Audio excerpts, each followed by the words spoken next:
Halo, saya Rafif. Di video ini saya akan menjelaskan tentang Crude Project saya yang bertopik data karyawan. Jadi langsung saja di sini adalah data karyawan saya, di mana di sini adalah list of dictionaries, di luarnya list, di dalamnya ada beberapa dictionaries yang isinya masing-masing 5 key dan satu unique key-nya yaitu ID. Nah, mungkin langsung selanjutnya aja adalah ini function-function yang saya buat yaitu untuk menunya ya. Nah, selanjutnya juga ini adalah menu utamanya di mana dimulai dengan walkthrough, lalu diisi dengan user input yang ada menunya banyak, ada 5. Nah, masing-masing ini nanti dimasukin dengan function, lalu menu kelima ini untuk menutup sistem, dan selain 1 sampai 5 nanti dia akan invalid input, yaitu diberikan di dalam else. Di sini if, elif, ada else juga. Nah, nanti kita coba. Nah, ini kalau masukkan 6 atau huruf dia invalid input seperti itu. Oke, kita langsung lanjut saja. Yang pertama adalah melihat karyawan, tentunya dimulai dengan while loop. Lalu di dalam while loop ini akan dimulai dengan user input submenu. Di dalam submenu itu ada daftar seluruh karyawan, data karyawan, dan juga kembali ke menu utama. Nah, untuk daftar seluruh karyawan, yang pertama dia jika user memilih satu, maka dia akan memprint data karyawan. Lalu di sini menggunakan for loop, di mana A in range panjang karyawan. Nah, kenapa saya menggunakan panjang karyawan? Nggak hanya angka 3 atau berapa, biar datanya dia lebih dinamis, seperti itu. Nah, untuk setelah dia melakukan for loop di sini, dia akan mengiterasi nih. Nah, tapi kan di sini kan dia ngiterasi angka ya, range ya, bukan karyawannya. Nah, agar dia terbaca sebagai ID-nya atau namanya, maka saya akan melakukan formatting di sini. Nah, di sini A plus 1, kenapa? Karena A-nya ini dimulai dari 0. Nah, makanya saya plus 1 biar agar untuk penomoran aja. Dan di sini karyawan, A-nya diambil dari angka ini, lalu memunculkan ID-nya, seperti itu. Nah, kita langsung lanjut menu kedua. Jadi untuk menu kedua ini pertama dimasukkan dengan inputan, yaitu search karyawan, lalu diberi nih penanda. Saya memberikan variabel penanda yang dinamakan false. Nah, ini gunanya untuk apa? Nah, jadi nanti kalau di dalam for loop itu tidak bisa digunakan elif, karena nanti akan mengiterasi nih untuk mendeteksi validasi. Jadi seperti misalnya ID karyawan yang kita masukkan tidak ada, kalau misalnya dimasukkan di elifnya for loop, nanti dia akan memprint 3 kali seperti itu. Nah, jadi di dalam for loop yang pertama ini saya jelaskan dulu. Ini ada if clause, di mana dia nanti inputan kita akan otomatis di upper, lalu dicari berdasarkan A di dalam ID ini, di mana A ini adalah iterasi dari karyawan. Beda dengan atas, kalau atas tuh iterasi dari range ya, gitu. Nah, if yang di sini saya berikan di luar karena mempengaruhi penanda ini nih. Jadi kalau tadi if clause ini terpenuhi, penanda itu berubah menjadi true. Oleh karena itu, if yang di luar tidak akan digunakan, seperti itu. Nah, kalau misalnya ID-nya ini tidak ada, maka penandanya akan tetap false nih. Nah, nanti dia akan memprint ini. Nah, gimana sih cara ngecek ID-nya menggunakan in sih? Jadi apakah inputan kita ada di dalam sini, seperti itu. Nah, pilihan ketiga biasa saja, hanya di break. Lalu ada else juga jika pilihan antara 1 sampai 3 tidak ada. Nah, saya langsung coba saja. Kita pilih 1, kita pilih 4. Nah, dia tidak ada nih. Kalau kita pilih 1, nah dia akan menunjukkan seluruh ini nih. Seluruh ID-nya. Kalau pilih 2, kita masukin ID ke 01, dia akan melihat detailnya. Seperti itu. Kita balik ke menu utama. Nah, kita lanjut. Mungkin untuk yang kedua adalah menambah karyawan.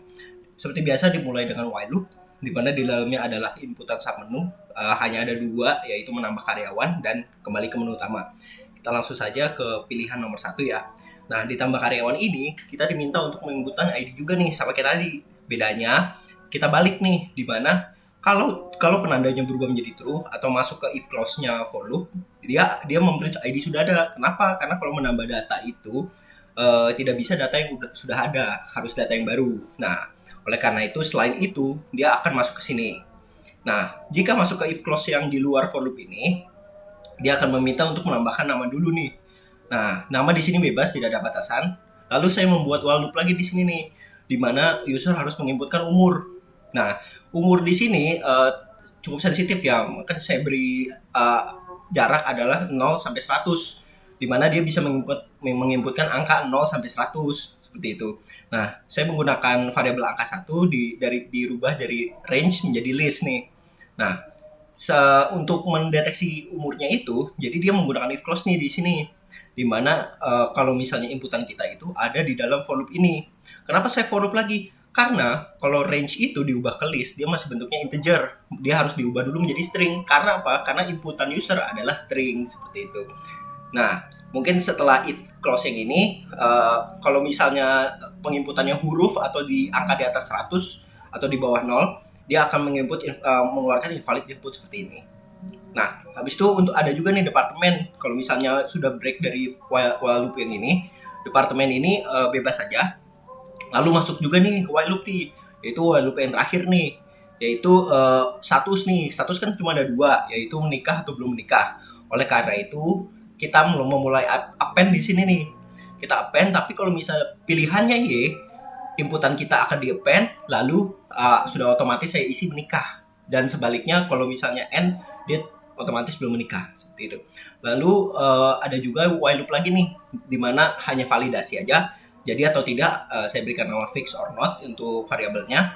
Nah, nanti kalau pilihannya jadi, dia akan nge-break. Kalau tidak jadi, dia akan melakukan action pop nih, dimana dia akan remove tambahan inputan elemen baru yang terakhir gitu. Jadi yang ini tidak akan berlaku kalau tidak jadi menambah data gitu.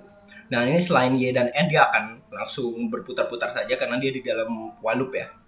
Oke, mungkin ada beberapa ini aja nih. Elif yang kedua ini hanya break, yang else sama seperti tadi, selain 1 dan 2 tidak akan masuk. Dia akan terus-terus berputar. Nah, langsung kita coba supaya cepat saja. Kita pilih 2, kita menambah data karyawan baru, misalnya K04, input nama Joni, misal. Nah, umur ini misalnya kita huruf nih, dia tidak bisa, makanya dia harus misalnya 13.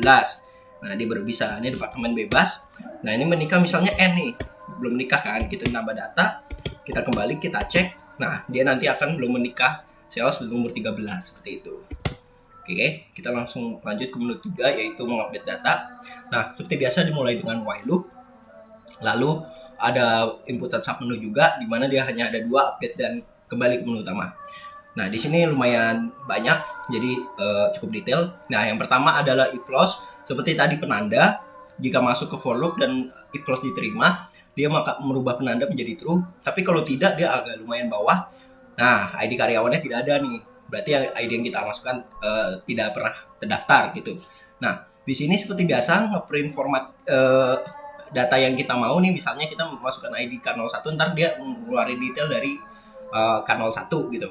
Nah, setelah itu dia masuk ke while loop nih untuk validasi. Jadi nggak nih update ID yang terinput gitu. Nah, kalau misalnya jadi, dia masuk ke if clause, di mana itu pilihannya Y, lalu dia masuk lagi nih ke while loop lagi nih, di mana di while loop itu dia meminta menginputkan key kita nih.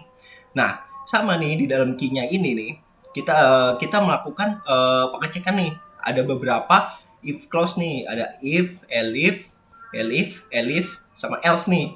Nah, kalau if yang pertama, dia menginputkan umur nih namanya. Nah, kalau dia menginputkan umur, maka dia masuk while loop nih. Angka yang tadi sama, dia tidak bisa huruf ataupun angka lebih dari 100. Nah, kalau misalnya dia mau menginputkan status, dia hanya tinggal memilih mau diubah jadi menikah ataupun belum menikah, kayak gitu. Nah ini untuk yang ini memang agak mirip nih, dimana dia menginputkan ID nih, ID sama yang lainnya bisa dibilang nama atau departemen ya. Nah, bedanya apa sih? Kenapa saya harus membuatkan ID? Karena ID itu saya mau unik, dimana dia tuh harus upper.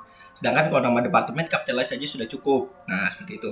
Untuk metodenya mereka sama semua menggunakan change data, di mana A-nya ini adalah variabel dari dictionary yang ada di dalam karyawan.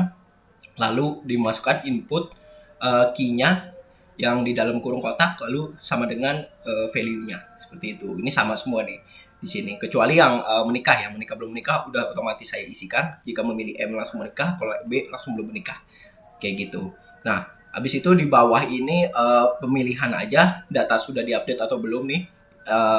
Jadi kalau misalnya pilih Y, nanti dia harus memilih lagi, dia itu status, ID atau apa. Kalau misalnya tidak jadi, dia berarti langsung memilih N. Nah, di sini dia langsung memilih N, berarti data tidak jadi diupdate, gitu aja. Nah, habis itu di bawah ada else, di mana tidak ada pilihan 1 dan 2, dan pilihan nomor 2 untuk yang menu submenu, dia akan langsung break seperti biasa aja.